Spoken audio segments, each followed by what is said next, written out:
ಇದೇ ತಿಂಗಳು 29ನೇ ತಾರೀಕಿಗೆ ಮಾನ್ಯ ನಮ್ಮ ನಾಯಕರಾದಂಥ ರಾಹುಲ್ ಗಾಂಧಿ ಅವರು, AICC ಅಧ್ಯಕ್ಷರಾದ ನಮ್ಮ ನಾಯಕರಾದಂಥ ಮಲ್ಲಿಕಾರ್ಜುನ ಖರ್ಗೆ ಅವರು, ಆಮೇಲೆ ವೇಣುಗೋಪಾಲ್ ಅವರು, ಮಾನ್ಯ ಮುಖ್ಯಮಂತ್ರಿಗಳು, ಉಪಮುಖ್ಯಮಂತ್ರಿಗಳು ಡಿ ಕೆ ಶಿವಕುಮಾರ್ ಅವರೆಲ್ಲ ಈ ಕಾರ್ಯಕ್ರಮಕ್ಕೆ ಬರ್ತಾಯಿದ್ದಾರೆ. 29ನೇ ತಾರೀಕಿಗೆ 42,345 ಮನೆಗಳು ಕೊಡ್ತಾ ಇಡೀ ರಾಜ್ಯದಲ್ಲಿ ಕೊಡ್ತಾ ಇರೋದು. ಅಂದರೆ ಕಾರ್ಯಕ್ರಮ ಒಂದು ಕಡೆ ಮಾಡ್ತಾಯಿದ್ವಿ. ಈ ಹುಬ್ಳಿದಲ್ಲಿ 1,200 ಮನೆಯಲ್ಲಿ 1,000 ಮನೆ ಹುಬ್ಳಿದಲ್ಲಿ ಕೊಡ್ತಾಯಿದ್ದೀವಿ. ಆ ಥರ ಇಡೀ ರಾಜ್ಯದಲ್ಲಿ ಎಲ್ಲ first phase, second phase, third face ಅಂತ ಮಾಡಿದ್ವಿ. ನಮಗೆಲ್ಲ ಗೊತ್ತಿದ್ದಂಗೆ ಹಿಂದಿನ ಸರ್ಕಾರದಲ್ಲಿ ಸಿದ್ದರಾಮಯ್ಯ ಮುಖ್ಯಮಂತ್ರಿ ಇರುವಾಗ 1,80,253 ಮನೆಗಳು ಸ್ಲಮ್ ಬೋರ್ಡ್ಗೆ ಸ್ಯಾಂಕ್ಷನ್ ಮಾಡಿದರು. 15, 14, 15, 16, 17, 18 ಸ್ಯಾಂಕ್ಷನ್ ಮಾಡಿದರು. ಅದೇ ಥರ ರಾಜೀವ್ ಗಾಂಧಿ HP ಸ್ಕೀಮ್ ಅಂತ ಇದೆ.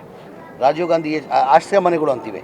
ಅದಕ್ಕೂ ಹಿಂದಿನ ಸರ್ಕಾರದಲ್ಲೇ ಸಿದ್ದರಾಮಯ್ಯ ಮುಖ್ಯಮಂತ್ರಿ ಇರುವಾಗ 47,860 ಮನೆಗಳು ಸ್ಯಾಂಕ್ಷನ್ ಮಾಡಿದರು. ಒಟ್ಟಾಗಿ 2,30,000 ಮನೆಗಳು ಆ ಹಿಂದಿನ ಸರ್ಕಾರದಲ್ಲಿ ಸಿದ್ದರಾಮಯ್ಯ ಇರುವಾಗ ಆ ಸ್ಯಾಂಕ್ಷನ್ ಮಾಡಿದ್ದು. ಅದಾದಮೇಲೆ ಸಮ್ಮಿಶ್ರ ಸರ್ಕಾರ ಬಂತು. ಕುಮಾರಸ್ವಾಮಿ ಅವರು 1.5 ವರ್ಷ ಮುಖ್ಯಮಂತ್ರಿ ಆಗಿದ್ದರು. ಯಡಿಯೂರಪ್ಪ ಅವರು 2 ವರ್ಷ ಮುಖ್ಯಮಂತ್ರಿ ಆಗಿದ್ದರು. ಬಸವರಾಜ ಬೊಮ್ಮಾಯಿ ಅವರು 2 ವರ್ಷ ಮುಖ್ಯಮಂತ್ರಿ ಆಗಿದ್ದರು. ಅವ್ರ ಅವಧಿಯಲ್ಲಿ ಒಂದು ಮನೆಯೂ ಕೊಟ್ಟಿಲ್ಲ, ಒಂದು ಮನೆಯೂ ಸ್ಯಾಂಕ್ಷನ್ ಮಾಡಿಲ್ಲ. ಕಾರಣ ಅಂದರೆ ಒಂದು ಮನೆ ಕಟ್ಟಬೇಕಾದ್ರೆ 7.5 ಲಕ್ಷ ಕಾಸ್ಟ್ ಆಗ್ತದೆ. ಒಂದು ಮನೆ ಕಟ್ಟಬೇಕಾದ್ರೆ ಕೇಂದ್ರ ಸರ್ಕಾರದಿಂದ ಪ್ರಧಾನ ಮಂತ್ರಿ ಆವಾಸ್ ಯೋಜನಾ ಅಂತೇಳ್ಬಿಟ್ಟು 1.5 ಲಕ್ಷ ಕೊಡ್ತಾರೆ. ರಾಜ್ಯ ಸರ್ಕಾರದಿಂದ ಜನರಲ್ಗೆ 2 ಲಕ್ಷ, ಜನರಲ್ಗೆ 1.5 ಲಕ್ಷ ಕೊಡ್ತಾರೆ. SC ST ಇದ್ದರೆ 2 ಲಕ್ಷ ರೂಪಾಯಿ ಕೊಡ್ತಾರೆ. ಆ್ಯಾವ್ರೇಜ್ ತೊಗೊಂಡ್ರೆ 3 ಲಕ್ಷ ಆಯಿತು. 7.5 ಲಕ್ಷದಲ್ಲಿ 3 ಲಕ್ಷ ಹೋದರೆ ಎಷ್ಟು ಉಳಿತು? 4.5 ಲಕ್ಷ. ಪಾಪ ಬಡವರು ಎಲ್ಲಿಂದ ಕೊಡೋಕ್ಕೆ ಸಾಧ್ಯ? 8 ವರ್ಷದಲ್ಲಿ 2014 ಮನೆಗಳು ಸ್ಯಾಂಕ್ಷನ್ ಆಗಿ 11 ವರ್ಷದಲ್ಲಿ ನಮ್ಮ ಬಂದಿರೋದು ಬೆನಿಫಿಷರಿ ಪೇಮೆಂಟ್ ಎಲ್ಲ ಸ್ಲಮ್ ಬೋರ್ಡ್ದು ಮತ್ತು ರಾಜೀವ್ ಗಾಂಧಿ HP ಸ್ಕೀಮ್ ಆಶ್ರಯ ಮನೆಗಳದು 9,500 ಕೋಟಿ ಆಗಿತ್ತು. ಅದರಲ್ಲಿ ಬಂದಿರೋದು ನಮಗೆ 310 ಕೋಟಿ ಬಂದಿದೆ. ಯಾರು 5,000 ಕೊಟ್ಟಾರೋ, ಯಾರು 10,000, 15,000, 20,000 ಆದಮೇಲೆ ಬಡವ್ರ ಪಾಪ ಕೊಡೋಕ್ಕೆ ಸಾಧ್ಯ ಆಗಲ್ಲ. ನಮ್ಮ ಸರ್ಕಾರ ಬಂದಾದಮೇಲೆ, ನನಗೆ ಮಂತ್ರಿಯಾಗಿ ಅವಕಾಶ ಸಿಕ್ಕಾದ್ಮೇಲೆ, ನನ್ನ ಗಮನಕ್ಕೆ ಬಂದಾದಮೇಲೆ ನಾನು ಹೆಂಗಪ್ಪ ಮಾನ್ಯ ಮುಖ್ಯಮಂತ್ರಿ ಗಮನಕ್ಕೆ ತರೋದಿದ್ದು.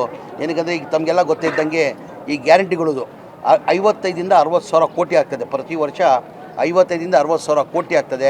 ಆ ಮಧ್ಯದಲ್ಲಿ ನಾನು 9,000 ಹೆಂಗಪ್ಪ ಕೇಳೋದು ಅಂತ ಮಾನ್ಯ ಮುಖ್ಯಮಂತ್ರಿಗೆ ನಾನು ಯೋಚನೆ ಮಾಡ್ತಾಯಿದ್ದೆ. ಹಂಗೂ ಧೈರ್ಯ ಮಾಡಿ ಮಾನ್ಯ ಮುಖ್ಯಮಂತ್ರಿಗೆ ಗಮನಕ್ಕೆ ತಂದೆ ನಾನು. ಸರ್, ಹಿಂದಿನ ಸರ್ಕಾರದಲ್ಲಿ ತಾವೇ ಮುಖ್ಯಮಂತ್ರಿ ಇರುವಾಗ ಈ ಮನೆಗಳು ಸ್ಯಾಂಕ್ಷನ್ ಆಗಿರೋದು, ಅದಾದಮೇಲೆ ಒಂದು ಮನೆಯೂ ಸ್ಯಾಂಕ್ಷನ್ ಆಗಿಲ್ಲ, ಒಂದು ಮನೆಯೂ ಕೊಡೋಕ್ಕೆ ಸಾಧ್ಯ ಆಗಿಲ್ಲ. ಜನ ಬೀದಿಯಲ್ಲಿದ್ದಾರೆ ಸರ್. ನಮ್ಮ ಸರ್ಕಾರ ವತಿಯಿಂದ ನಾವೇ ಕಟ್ಕೊಡ್ಬೇಕಂತ ಹೇಳ್ಬಿಟ್ಟು ಮಾನ್ಯ ಮುಖ್ಯಮಂತ್ರಿಗೆ ಗಮನಕ್ಕೆ ತಂದೆ.